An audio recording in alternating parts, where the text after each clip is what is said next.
வணக்கம் and welcome back டைக்கர் மலகை.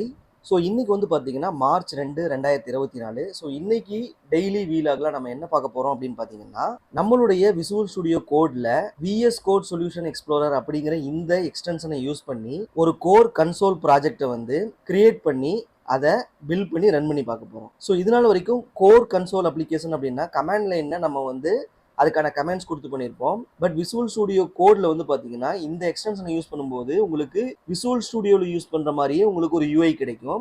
ஸோ அந்த யூஐ மூலமாக நீங்கள் கிரியேட் பண்ணிக்கலாம், பில்டு பண்ணிக்கலாம், ரன் பண்ணிக்கலாம். ஸோ அதை தான் இன்னைக்கு வீடியோவில் பார்க்க போகிறோம். ஸோ வீடியோக்குள்ளே போகிறதுக்கு முன்னாடி நீங்கள் நம்ம சேனல் இது வரைக்கும் சப்ஸ்கிரைப் பண்ணாமல் இருந்தீங்கன்னா மறக்காமல் சப்ஸ்கிரைப் பண்ணிங்க. இந்த வீடியோக்கு ஒரு லைக் பண்ணிவிட்டு இந்த வீடியோ கன்டினியூ பண்ணுங்கள். வாங்க வீடியோக்குள்ளே போகலாம். விசுவல் ஸ்டுடியோ கோடு வழியாக நம்ம வந்து ஒரு ப்ராஜெக்ட் கிரியேட் பண்ணணும் அப்படின்னு வரும்போது விசுவல் ஸ்டுடியோவில் நம்ம எப்படி பண்ணோங்கிறத ஃபர்ஸ்ட் ஒரு ரீகேப் மாதிரி பாருங்க.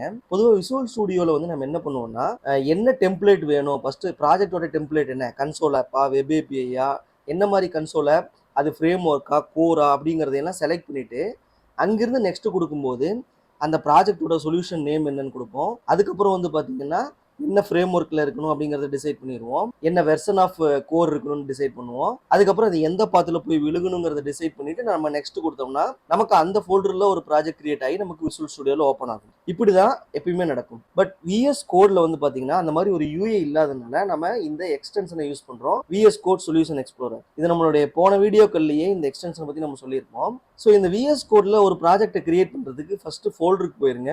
எந்த ஃபோல்டரில் ப்ராஜெக்டை கிரியேட் பண்ணுமோ அந்த ஃபோல்டருக்குள்ளே போய்க்கணும். அதுக்கப்புறம் இங்க அந்த சொல்யூஷனுக்கு ஏதாவது ஒரு ஃபோல்டர் நேம் போடுறதா இருந்தீங்கன்னா, உதாரணத்துக்கு நான் டெமோ கன்சோல் ஆப் இந்த பேரையும் நான் காப்பி பண்ணிட்டு இதை கிரியேட் பண்ணிக்கிறேன். ஸோ இந்த பேர்ல தான் எனக்கு கிரியேட் ஆகணும், அதே போல இந்த ஃபோல்டர்ல தான் எனக்கு கிரியேட் ஆகணும் அப்படின்னா உங்களுடைய விசுவல் ஸ்டுடியோ கோட் இருக்கு பாத்தீங்களா, அதை இங்க டிராக் பண்ணி இங்க போட்டுருங்க. இப்போ இந்த ஃபோல்டருக்குள்ள தான் எனக்கு வந்து ஒரு ப்ராஜெக்ட் கிரியேட் ஆகணும். ஸோ பொதுவா நம்ம வந்து ஒரு சொல்யூஷன் கிரியேட் பண்ணா அதே பேர்ல ஒரு ஃபோல்டர் கிரியேட் ஆகும். கிட்டத்தட்ட அந்த ரூட் ஃபோல்டர் தான் இது. இதுக்குள்ள நான் என்ன பண்றேன்னா என்னுடைய அந்த சொல்யூஷன் எக்ஸ்ப்ளோரருக்குள்ள போனேன் அப்படின்னு சொன்னீங்கன்னா கிரியேட் நியூ சொல்யூஷன் வரும். இந்த இடத்துல சொல்யூஷன் நேம் என்னன்னு கேட்குது. நான் அங்கே ஃபோல்டருக்கு கொடுத்த அதே பேரை காப்பி பண்ணிக்கிறேன்.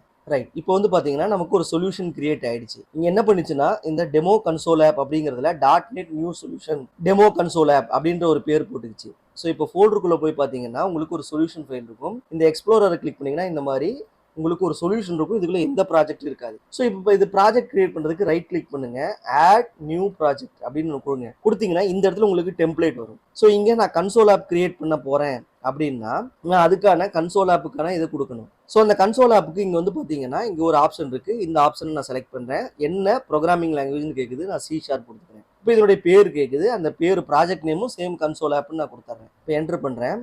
இப்போ என்ன ஆகும்னா இந்த ஃபோல்டருக்குள்ள நமக்கு டெமோ கன்சோல் ஆப் அப்படிங்கிற ஒரு கன்சோல் ஆப்பை கிரியேட் பண்ணும். So first demo console app அப்படிங்கிற ஒரு ஃபோல்டரை கிரியேட் பண்ணோம். இந்த ஃபோல்டருக்குள்ள ஒரு சொல்யூஷனை கிரியேட் பண்றோம், டெமோ கன்சோல் ஆப். அதாவது இந்த .sln அப்படிங்கிற ஃபைலை கிரியேட் பண்ணிக்கிட்டேன். அதுக்கப்புறம் பாத்தீங்கன்னா இதுக்குள்ள ஒரு கன்சோல் ஆப் ப்ராஜெக்ட் கிரியேட் பண்றதுக்காக அதே பேர்ல நான் ரைட் கிளிக் பண்ணி ஆட் நியூ ப்ராஜெக்ட் அப்படின்னு கொடுத்து என்ன டெம்ப்ளேட் வேணும், என்ன லாங்குவேஜ் வேணும், இதையெல்லாம் கொடுத்து நான் ஓகே கொடுத்த உடனே எனக்கு அதே பேர்ல ஒரு ப்ராஜெக்டும் ஒரு CS ப்ராஜெக்ட் ஃபைலும் கிரியேட் ஆயிடுச்சு.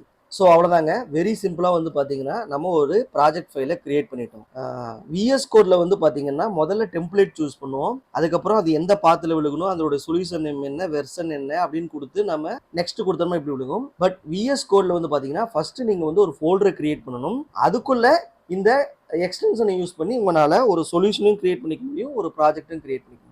ஸோ விசுவல் ஸ்டுடியோவில் எப்படி வந்து சொல்யூஷன் எக்ஸ்ப்ளோரருங்கிற ஒரு யூஐ வந்து இருந்ததோ நமக்கு விஎஸ் கோடில் இந்த யூஐ கிடையாது. அது வந்து இந்த எக்ஸ்டென்ஷன் மூலமாக நம்மளால நிவர்த்தி பண்ணிக்க முடியும். ஸோ இந்த எக்ஸ்டென்ஷனில் உங்களுக்கு அதை எல்லாத்தையுமே எக்ஸ்ப்ளோர் பண்ணி பார்க்கலாம், ரெஃபரன்ஸ் பார்க்கலாம், பேக்கேஜஸ் என்ன ப்ராஜெக்ட்ஸ்லாம் உள்ளே இருக்குது, அது எல்லாத்தையுமே நீங்கள் டீட்டெயில்டாக நீங்கள் பார்த்துக்கலாம். சரி, இப்போ இதை எப்படி நாம் பில்ட் பண்ணுறது அப்படின்னு பார்த்தீங்கன்னா ஒன்று இந்த சொல்யூஷன் மேலே ரைட் கிளிக் பண்ணி இங்கே பில்ட் அப்படின்னு ஒரு ஆப்ஷன் இருக்கும்.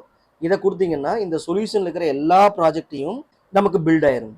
ஸோ இங்கே வந்து பார்த்தீங்கன்னா நமக்கு பில்ட் ஆகி முடிஞ்சிருச்சு. இப்போ இதை ரன் பண்ணி பார்க்கணும், இங்கே ஹலோ வேர்ல்டு அப்படின்னு நான் போட்டிருக்கேன். இதை ரன் பண்ணி பார்க்கணும்னா இந்த ப்ராஜெக்ட் ரைட் கிளிக் பண்ணி நான் இங்கே வந்து பார்த்தீங்கன்னா ரன் அப்படிங்கிற கமெண்ட் கொடுக்குறேன். ரன் அப்படிங்கிற கமெண்ட் கொடுத்தோன்னே இங்கே பார்த்தீங்கன்னா ஹலோ வேர்ல்டு அப்படிங்கிற அந்த வார்த்தை வந்து பிரிண்ட் ஆயிடுச்சு. ஸோ வெரி சிம்பிளாக இதை வந்து இந்த எக்ஸ்டென்ஷனை யூஸ் பண்ணி நம்மளால ஒரு புது ப்ராஜெக்ட் வித் சொல்யூஷனோட கிரியேட் பண்ணவும் முடியுது, நம்மளால பில்ட் பண்ண முடியுது, ரன் பண்ண முடியுது. ஸோ ஒரு விசுவல் ஸ்டுடியோவில் பண்ணக்கூடிய எல்லா ஒர்க்கையும் வெறும் .NET கோரை வச்சுக்கிட்டு ரன் டைமை மட்டும் இன்ஸ்டால் பண்ணிவிட்டு விஎஸ் கோடை மட்டும் இன்ஸ்டால் பண்ணிவிட்டு இந்த எக்ஸ்டென்ஷனை மட்டும் போட்டுட்டு நம்ம அப்படியே ரீயூஸ் பண்ணிக்கலாம். ஸோ அவ்வளோதாங்க, இன்னைக்கு வீடியோ முடிஞ்சது. இந்த வீடியோவில் இருந்து கண்டிப்பாக ஏதாவது ஒரு யூசபிலிட்டி பாயிண்ட் வந்து உங்களுக்கு அண்டர்ஸ்டாண்ட் ஆகிருக்கும். இன்னும் நம்ம அடுத்தடுத்த வீடியோக்களில் வெப் ஏபிஐ எப்படி கிரியேட் பண்ணி கம்ப்ளீட்டாக வெறும் விஎஸ் கோடு மட்டும் வச்சு ரன் பண்ணுறது அப்படிங்கிறது எல்லாத்தையும் பார்ப்போம். ஸோ இன்றைய வீலாக் அவ்வளோதான். இந்த வீடியோவுக்கு ஒரு லைக் போட்டுருங்க.